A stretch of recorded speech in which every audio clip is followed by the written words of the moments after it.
Crime in the community is everywhere, from Aldershot to Farnborough. Currently, the highest form of crime is violence and sexual offences at 25 reported crimes, which is staggering. Still, it's not just happening in Hampshire, it's happening everywhere, like in London and their struggle with knife crime. Here is some evidence that knife crime is exceptionally high in London. Good evening. It is the big question of our time. How can London fight back against the knife crime epidemic? Today, the boss of the Met Police left the capital and headed to Glasgow, a city which has seen a remarkable recent downturn in the number of stabbings, with no reports of any in the last 7 years. That figure stands in stark contrast to what London has endured this year alone: 16 knife-related deaths, and we're only in the second month of 2018. So, what lessons can Cressida Dick learn to ensure number 17 isn't just another statistic? Well, Ria Chatterjee is in Glasgow for us this evening. Ria. So, as you can see, knife crime in London is horrible, and it is still getting worse to this day. Still, the death of Sarah Everard created national outrage and made people wonder, is it safe to walk down the street? Here's what happened.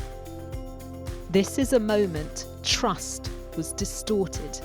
An off-duty police officer exploiting his power in the worst way. Sarah Everard deceived, handcuffed, innocently led away by her murderer. Her mother said it is torture to think of it. Sarah was handcuffed, unable to defend herself, and there was no one to rescue her. She spent her last hours on this earth with the very worst of humanity. This was an absolute tragedy. So I asked my community residents whether they felt safe. Do you think it's easy to commit a crime in the community? I don't think it is, no. I think the police are very supportive of this area. So I don't think so, no. I think it's easy for students to just go into a shop and just put something in their bag without anyone realising. Do you feel safe in the community? It varies. If I walk maybe at night by myself, I could get a bit worried if I see a hooded figure come towards me, but hopefully not. Usually walking with other people I feel more safe, but on my own it can be a little dodgy, but I'll just avoid other people. Do you feel safe to talk to a male police officer or a female police officer? I'd say both. Like, whoever comes to me first, I'll just talk to them, because in that situation I just got to talk to whoever.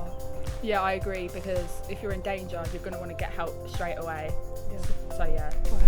Do you feel safe walking alone at night on your own? No, because I feel like anyone can come and take you or do anything to you, so no. And anyone can follow you home, so I agree with that.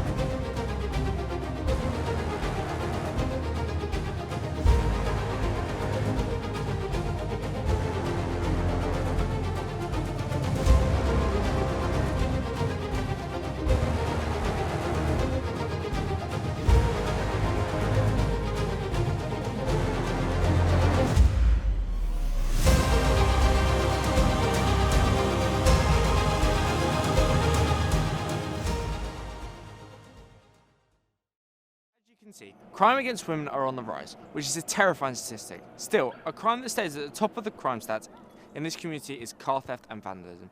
According to the Office of National Statistics, recovered just 40% of stolen vehicles. Here is a recreation of someone trying to break into a car.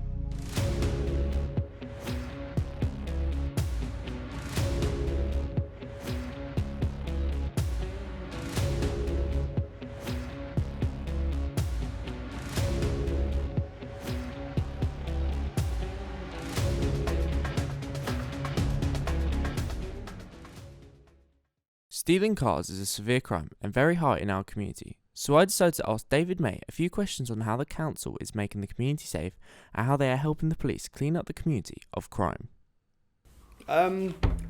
Yeah, I mean, we've got CCTV stuff around the borough, sort of in the car parks, in zonal areas, but it does come at a cost. We've now came up with a contract with another local authority who's going to manage that for us, and that's part of a cost saving because they do things around the borough, they do things in their area, so that will then obviously transfer over. They'll be able to do it in basically multiple scales, so the larger the scales, the cost reduction is. And we have some links up with, we actually have the police are actually on site, and we have things going on with them. So you'd say it's roughly, you're cracking down on most crime everywhere, like with cameras, that sort of stuff. That's what we're trying to do. Yeah. Oh, that's perfect. That's perfect. Which and it's about trying to get into schools and colleges to sort of bit of educational. Yeah. You basically just try and stop it altogether. That is, I guess, that is the overall. That's the overall game. Yeah. So, working with young offenders, what was the most common crime? I guess sort of kind of the petty things, the kind of petty thefts, the different things, but the amount of them that got young offenders into it, and you know, things that they'd gone into, maybe started off shoplifting and then got involved in a bit more. So it wasn't that it was necessarily that they were vastly serious crimes, but it was the amount of them. But having said that, you know, certainly I've taught a couple of lifers and things who killed somebody, and unfortunately, you know, their mother was also on remand for driving them to the place to kill the person, which is kind of not, and that was all in relation to theft. They'd actually stolen something and the person had come and taken it back.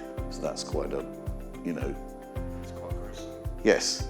And actually, if you think the parental response was to take your children round there, and that was like 14, 15-year-olds, I think, the two boys. That's really bad.